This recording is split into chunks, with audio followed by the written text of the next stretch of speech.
a simple thing of how to plug a tire. So if your tire light comes on, or you notice because you're checking your tires every few days or every time you get gas, whatever, like you should be. If one of them is lower than the others, it means you have a leak. So really the best way to do it is to take the tire off, pump it up to where it should be, because if you try to figure out where the leak is and there's no air in the tire, it's going to be a lot harder. So anyway, I like to mark, when the tire's on the car, I would mark it, like where the hole is. And that way when you take it off, you can figure out, it's easier to find. The other thing you could do too is just start spraying the tire down with like soap.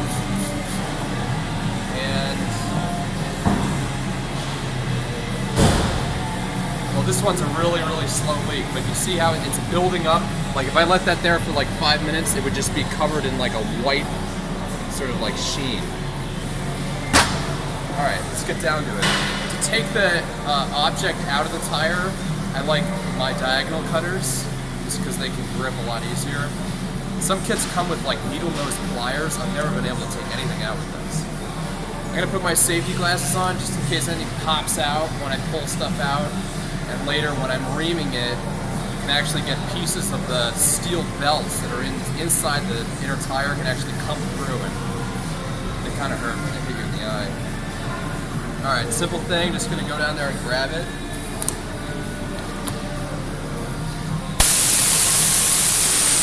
Nice quick little nail. I didn't put that in, by the way, this is real test play. All right, you got it leaking. You're gonna take your reamer, put it in, and this may feel bad, like you're making matters worse, but what you're actually doing is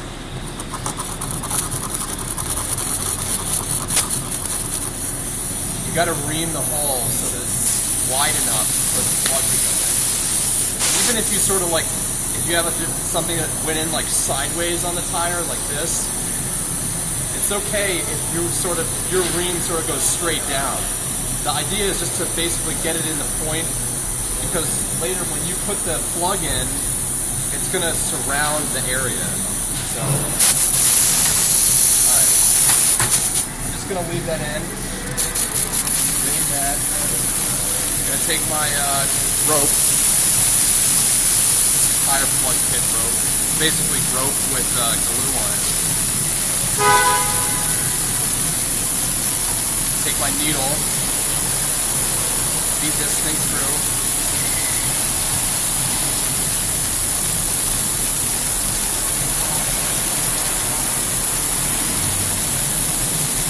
You can actually use your knife at this point to pull it through. And you don't want to cut the rope, but using this as something to pull on is a great tool. Alright, so somewhere in the middle, you could put like glue on this if you wanted to just make it even more, but alright, so I'm going to pull this out. So if I sort of twist it when it goes in, it just sort of makes it easier.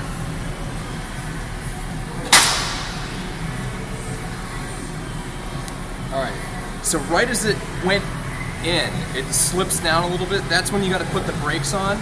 And at this point, I'm just pushing it down until basically you don't have a lot left. Like maybe just like a quarter inch, something like that. That's pretty good. And then you just pull it out. Just once, and what happens is there's a little break at the end of here, and it slips. So it pushes down, and then it slips out. And what you see on the inside of the tire is this sort of like wrapped knot where the hole was. Pro way, take a razor blade and just trim these flush with the tire. And that's the way it's done. And then you can always check it again with your soap. And I mean, again, we've got the foam around there, but it's not growing anymore. It's just sort of there. And of course, the last thing to do is check the tire pressure. Make sure that it's up. You don't want to forget. Oh, I plugged the tire, but my tire light's still on. Oh yeah, I forgot to actually add air to that tire that at this point has lost pressure.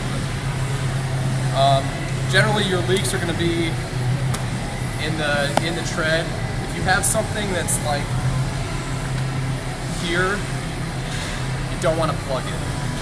You know, if it's here, it's okay. But if it's here or down, you can't plug it here. Because what happens is those sidewalls are under so much stress, and when you punch through, you're breaking the cords that are in the tire, and it actually, if they start to break, they're gonna just rip open, and it's gonna rip like a cloth and just slice right up, and you'll lose your tire instantly. Just boom. And you see them come in like that on tow trucks, and it's not a good thing. That's why you don't plug in the sidewall. If you've got a slow leak and you can't find a nail, another thing you can do, very common on alloy wheels, is a leak from the bead, or a leak from where they have weights that aren't designed for the wheel. They're just a little bit too far in, and that's where you'll find like a slow leak. And that's pretty much it.